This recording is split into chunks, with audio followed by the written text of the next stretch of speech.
I don't know if this one would be controversial. Who was the best GC rider of 2022? We've got Mas second of Vuelta, and he was good in other World Tour GC races, but he crashed. Hindley won the Giro, then I think like 11th at the Vuelta or something. Roglic, Paris, Dauphiné, crashed out of the Tour, crashed out of the Vuelta. Remco won the Vuelta, failed in all other World Tour GC races, but did well at Valenciana and Algarve. Pog, second of the Tour, won Tirreno, UAE Tour Slovenia, and Vingegaard, second Tirreno, second Dauphiné, second Crow race, and won the Le Tour. What's your first thoughts, Benji? Firstly, when it comes to the likes of Enric Mas getting his second at La Vuelta now. So he's continuously getting the same spot across the years.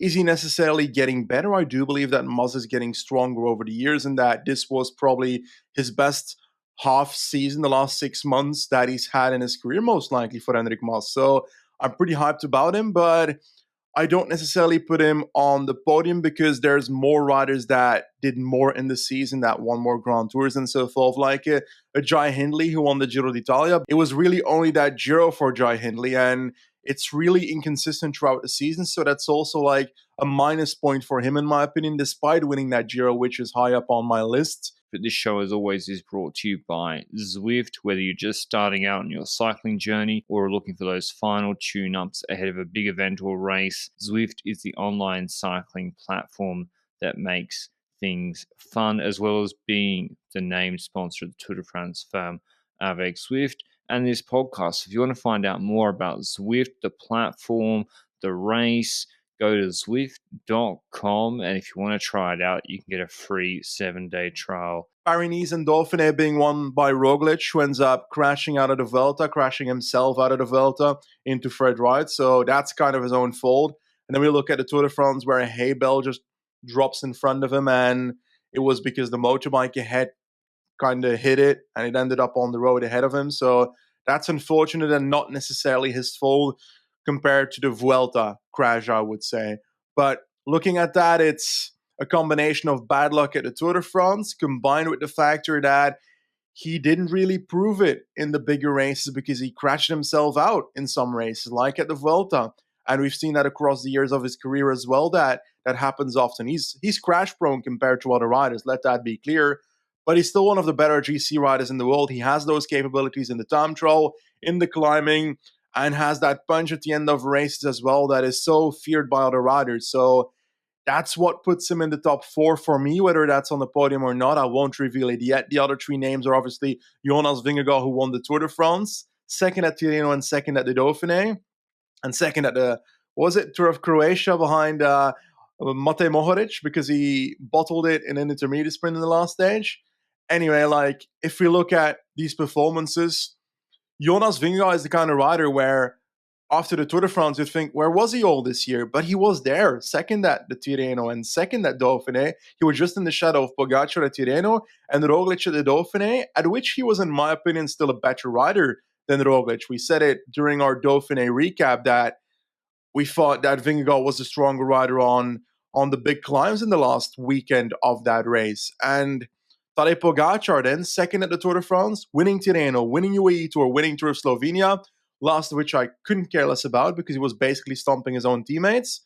And I'd argue that he's probably the most complete GC rider in the peloton because he's less crash prone than both Vingegaard and Roglic.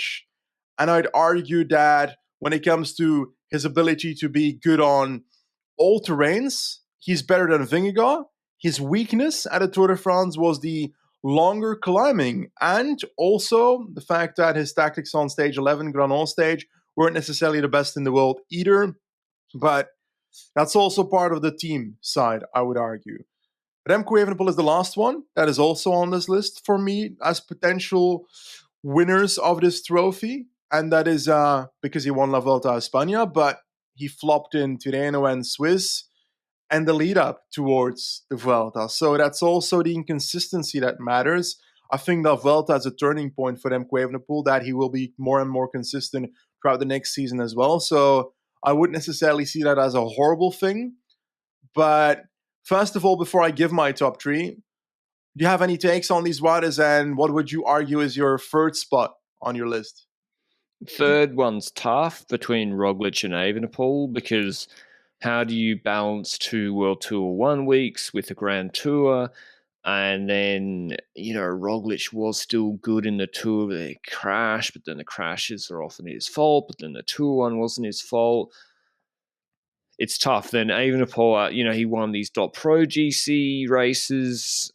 But yeah, it's not like he was coming fourth or fifth. He actually came fourth in Basque. So that was kind of, he was still there in Basque Country. He was still wearing the jersey. And actually, Roglic, I think, was injured in that race, and they rode for Vingegaard. So I put Evenepoel third over Roglic. I think his Vuelta performance was really impressive, climbing and TT. And even though he crashed on Sierra de la Pandera before then, I think he was really good.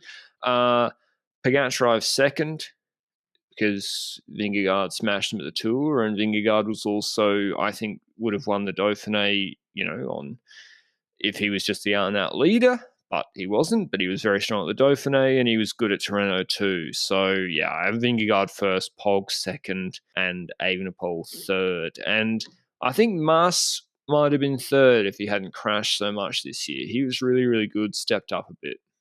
Okay, time to get controversial, no? Time to get controversial. When it comes to my third spot, I agree.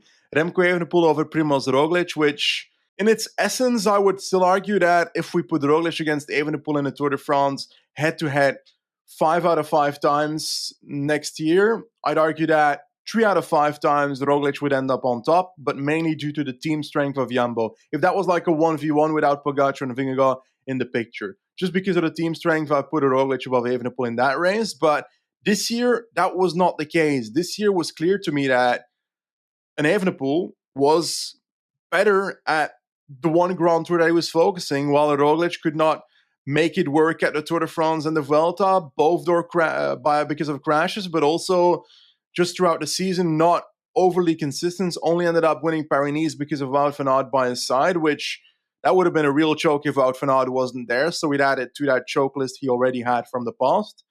When it comes to my top two, time to get controversial. I've got Jonas on second, and I've got Pogačar in first. Because I believe that Pogačar is the most complete of the two when it comes to GC. And I would argue that both of these riders, with limited team strength, Pogačar comes out on top every single time. I think Jonas still won the Tour de France because of the team that surrounded him. And Pogačar has won the Tour de France a few times without the team surrounding him. I believe that in its essence, Pogačar is a better GC rider than Jonas Vingegaard. I agree that you could just as well put this the other way around because Vingegaard won the most important GC race. But I think that Pogačar is the better GC rider when we look at his abilities. I think Pogačar can maintain a peak longer throughout the year. Mm-hmm. If maybe Jonas had won by 10 seconds and Pog had beaten him in the final TT and taken time back, I could get on board with it. But Jonas completely ruined him in the Tour. Like, every climb, he was superior, not just the long climbs. I believe he could have dropped him on Pagure. Pogačar couldn't drop him on the Jalabert climb. And then the TT, Jonas was far, far superior, the final one. I acknowledge that if you sent both of them to the Giro next year, I'd take Pog every time. Because there's 3 high mountain stages. Odds are one of them is going to be rainy and cold. So I would take Pog for that. But I just don't want to overrate his cold weather ability. I think TT is a wash between the two. And I don't just think it's the 50-minute, 40-minute climbs that Pogačar's weaker than Jonas on. And I think Jonas was a little bit undercooked, or I think he had an Achilles injury or something. Was that last year? I can't remember. Last year, I think. I don't know. I don't think he had ideal preparation earlier. How much do I value UAE Tour Pog winning that? I don't, to be honest, because it means so much more to him than anyone else doing it. So, like, I agree. He has to win it. But the thing is, Jonas didn't win a single GC race outside of the Tour. He got second every time. So, but Dauphiné, I'm practically giving him. I get that. Yeah. So that's why I feel like Jonas was essentially on top level at another World Tour GC race like the Dauphiné, and was very good there. So yeah, I mean I see the argument for Pogacar. You can't. He still won 3 stages. How do we value stages in this? Because he obviously is much more capable of winning stages. I don't really. Consolation It's just prize. pure GC.